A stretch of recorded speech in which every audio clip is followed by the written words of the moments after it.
The barn stood open against the fading sun, the air thick with dust and the quiet rustle of hay as a cowboy faced a woman, whose eyes held storms he could not yet name, and in that stillness her voice broke through, low and sharp. "You want me for my body?" she whispered. A statement forged by years of men proving her right, and though her tone was flat, it carried the tremor of someone braced for betrayal. But the cowboy didn't flinch, didn't let his gaze slide from hers or wander over the shape of her figure, as so many before him had.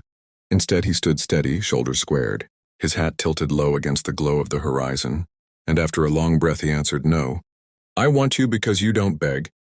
And the words, so simple and so foreign, struck her like a blow she had not prepared for, because men had told her she was beautiful, desirable, lucky to be chosen, but never strong, never worthy of respect beyond what her body could give. And here was a man refusing the very thing she had been taught was her only value, seeing something deeper, something she had clung to in silence when the world had stripped her of everything else. Her refusal to crawl. She felt her chest tighten, memories clawing at her like shadows. The nights she had been sold to strangers, the mornings she had been discarded without care, the years of walking with her chin lifted even when her soul was scraped raw, and she wanted to laugh at him, to push him away, to tell him he was a fool. But the truth in his voice rooted her to the ground. "You don't know what I've done," she rasped, her throat tight. "You don't know where I've been, the shame I carry." And her words spilled like confessions torn from wounds still open.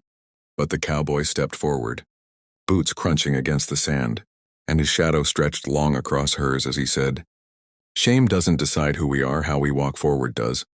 And you've walked through fire without begging. That's what I see, and that's why I'm standing here." And for the first time in years, she felt something crack in the armor she wore so carefully, a heat rising not from desire but from recognition, because this man was not trying to own her, not trying to tame her, but simply standing with her, naming her strength as if it were the most natural thing in the world.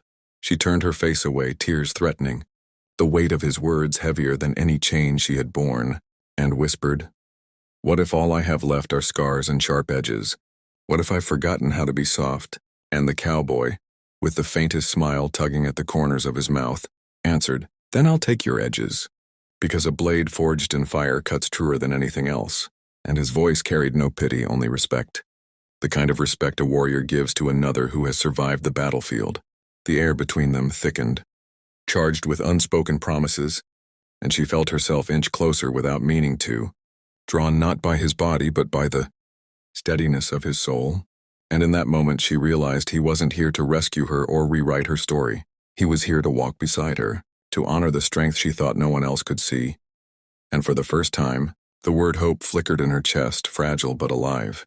The sun dipped lower, flooding the barn with amber light that wrapped around them like a blessing, and silence stretched long. But it was no longer heavy. It was alive, filled with the possibility of a future not defined by chains or shame but by choice. And she breathed deeper than she had in years, her heart whispering that maybe, just maybe, she wasn't as alone as she had believed.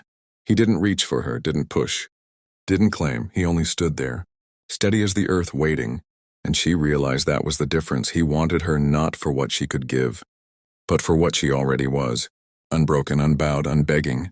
And in his presence, she began to believe she could start again.